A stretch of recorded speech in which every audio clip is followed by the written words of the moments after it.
بسم اللہ الرحمن الرحیم رب اشرح لی صدری ویسر لی امری واحلل عقدۃ من لسانی یفقہوا قولی۔ درود شریف پڑھ لیجئے۔ اللہم صلی علی محمد وعلی آل محمد کما صلیت علی ابراہیم وعلی آل ابراہیم انک حمید مجید۔ اللہم بارک علی محمد وعلی آل محمد کما بارکت علی ابراہیم وعلی آل ابراہیم انک حمید مجید۔ صحیح البخاری کتاب العلم، علم اور اس کے متعلقات کا بیان، حدیث نمبر 73 انشاءاللہ آج ہم دیکھیں گے۔ باب ہے باب الاغتباط فی العلم والحکمہ، باب علم اور دانائی کی باتوں میں رشک کرنا، یعنی ان دو وجوہاتوں پر دوسروں کے اوپر رشک کرنا۔ وقال عمر رضی اللہ عنہ تفقہوا قبل ان تسودوا، حضرت عمر تعالیٰ عنہ نے فرمایا تم بزرگ بننے سے پہلے دین کا علم حاصل کر لو، یعنی سردار بننے سے پہلے کہ تمہیں کوئی ذمہ داری دے، اس سے پہلے تم کچھ علم حاصل کر لو۔ قال ابو عبداللہ وبعد ان تسودوا وقد تعلم اصحاب النبی صلی اللہ علیہ وسلم فی کبر سنہم، اور امام بخاری نے کہا بزرگ بننے کے بعد بھی حاصل کرو، آپ اور آپ صلی اللہ علیہ وسلم کے اصحاب نے بڑھاپے میں بھی علم حاصل کیا ہے، یعنی بڑی عمر میں بھی علم حاصل کیا ہے صحابہ کرام نے۔ حدیث ہے حدثنا الحمیدی، بیان کیا ہم سے حمیدی نے، قال کہا حدثنا سفیان، بیان کیا ہم سے سفیان نے، قال کہا حدثنی، بیان کیا مجھ سے اسماعیل بن ابی خالد، اسماعیل بن ابو خالد نے، على غیر ما حدثناه الزہری قال سمعت قیس بن ابی حازم قال سمعت عبد اللہ بن مسعود قال قال النبی صلی اللہ علیہ وسلم، حضرت عبداللہ بن مسعود رضی اللہ عنہ سے روایت ہے کہ نبی کریم صلی اللہ علیہ وسلم نے فرمایا لا حسد الا فی فسنتین رجل اتاہ اللہ مالا فسلط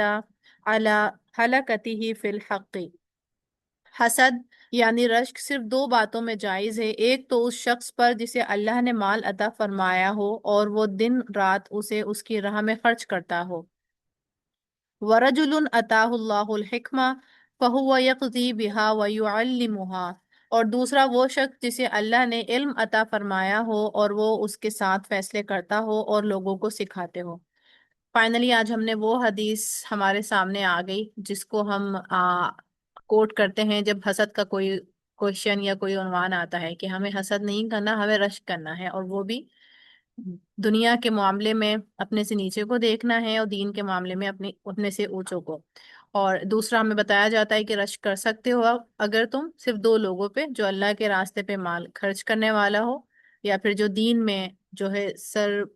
چڑھ کے مطلب بڑھ چڑھ کے وہ کام کرنے والا ہو۔ اب یہاں پر دو وجوہات بتائی جا رہی ہیں کہ ایک وہ جو اللہ کے راستے میں مال خرچ کر رہا ہے، یعنی اچھی جگہ خرچ کرنے کی اس کو اللہ نے توفیق دی ہے مال کے ساتھ، اور دوسرا وہ جس کو اللہ تعالیٰ نے دین کی سمجھ بوجھ دی ہے اور ساتھ ہی وہ اپنی زندگی کے ہر معاملے میں اس سمجھ بوجھ کے ساتھ رہنمائی لیتا ہے، یعنی اپنے علم کے اکارڈنگ ہی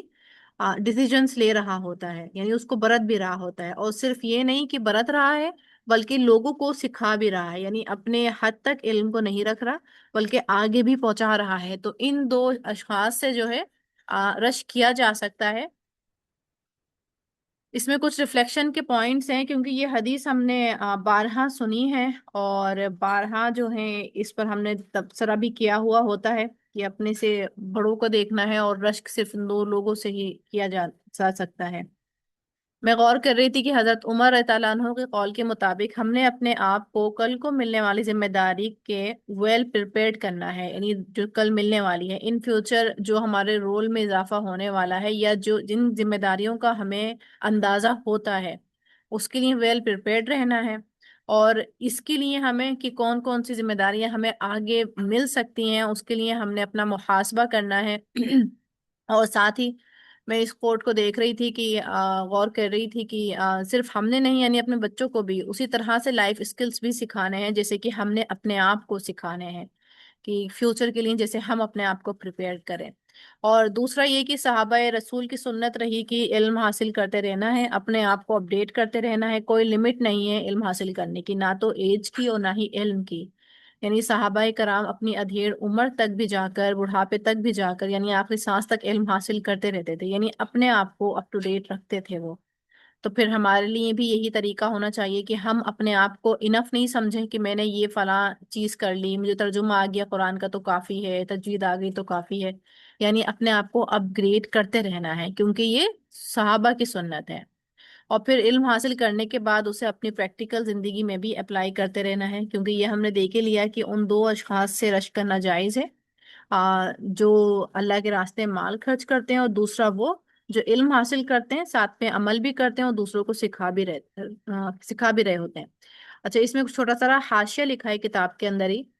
فائدہ: امام بخاری رضی اللہ عنہ نے عنوان میں لفظ غطا بڑھا دیا جس کے معنی رشک کے ہیں۔ اس کا مطلب یہ ہے کہ حدیث میں لفظ حسد اپنے معنی میں استعمال نہیں ہوا، بلکہ وہ غبطہ کے معنی میں استعمال ہوا ہے۔ اس کی دلیل یہ ہے کہ حضرت ابو ہریرہ رضی اللہ عنہ سے مروی اس حدیث میں یہ اضافہ موجود ہے کہ جب اس کا پڑوسی اس کا قرآن پڑھنا پڑھانا دیکھتا ہے تو کہتا ہے کاش مجھے بھی قرآن کی یہ دولت ملے تو میں بھی اسی طرح کروں جس طرح وہ کرتا ہے۔